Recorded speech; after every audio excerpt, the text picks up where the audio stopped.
name is Ayanna Pressley, and I almost said I'm an at-large Boston City Councilor.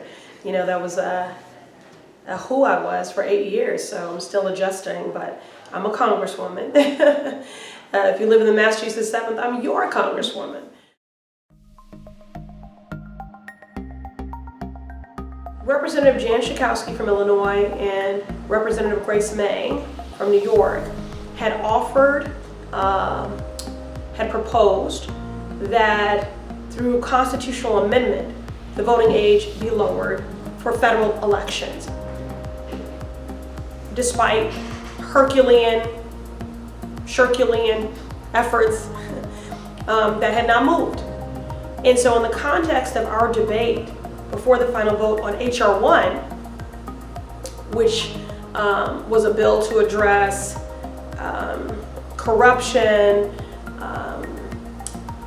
restore voting rights, a host of things in the name of transparency and promoting and restoring the American people's faith and trust in our government and our democracy. And so a lot of things that were included in that were that Election Day be a federally mandated holiday, that there be automatic voter registration, that there be early voting, mail-in voting. And so in the midst of that debate, working off of the great work done by Rep. Schakowsky and me, respectively, I said, why don't we include this? And ultimately, the amendment was not included in H.R. 1, but I still count it as a victory because it became a part of the national conversation. And most 2020 candidates, when they were having town halls, were being asked, what is your position on this?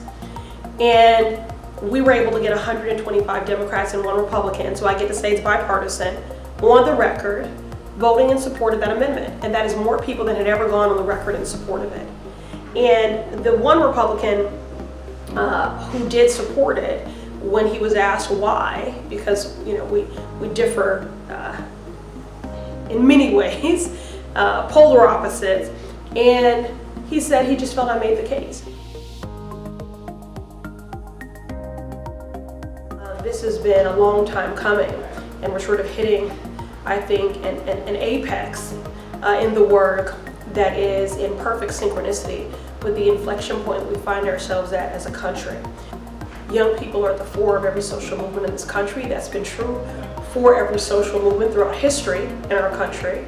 And they are leading on gun violence prevention and climate change and working on campaigns, laboring in love, expending sweat equity, making sacrifice to get people elected, even though they can't cast a ballot.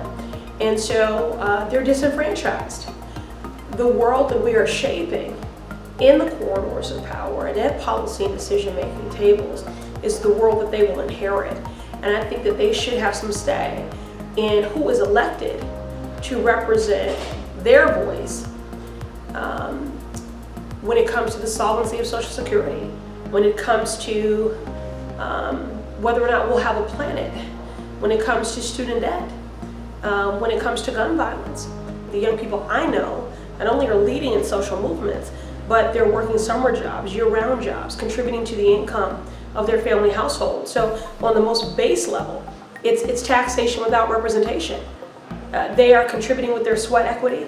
They are contributing to our economy, to our tax base, and they're not being represented at the table. And I think it is patronizing to say, we celebrate your activism from Parkland to Blue Hill Avenue, but you don't have the right, you haven't earned the right to cast a ballot.